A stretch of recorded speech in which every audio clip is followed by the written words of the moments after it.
Kennebec Water District now has a new facility after more than a year of construction. The location on Drummond Avenue in Waterville combines operations and administration at one complex. Construction started on the 15-acre site after the planning board approved it in January of last year.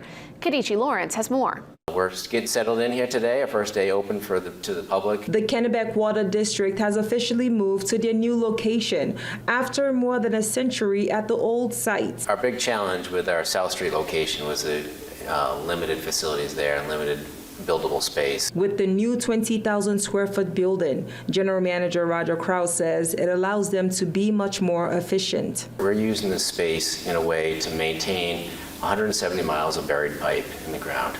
12,000 valves, almost 650 hydrants. From this location, we are trying to service a lot of infrastructure. That's 9,000 customers from Waterville and several other towns. Krause says a big part of the move was to be able to maintain the equipment. In our old structure, we couldn't put all of our vehicles in heated storage.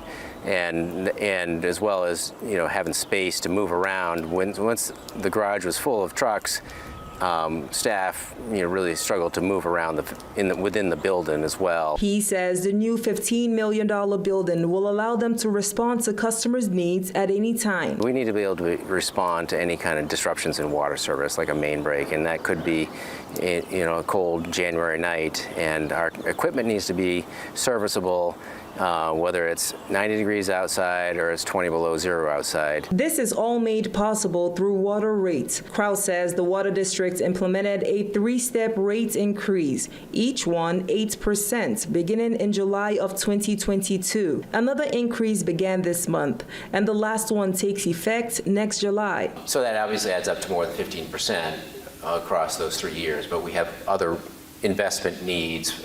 Cost of service has gone up, cost for employees, cost for utilities, all those things. Meanwhile, he says not much has changed when it comes to servicing the public. For servicing the public are similar to what we've had on Cool Street, as far as they can pay their bills, they can sign up for water service, they can do all those same things here. Kadichi Lawrence, WABI TV5 News, Waterville. Krause says they are selling parts of the old sites and maintaining others. They plan on having an open house at the new facility in September.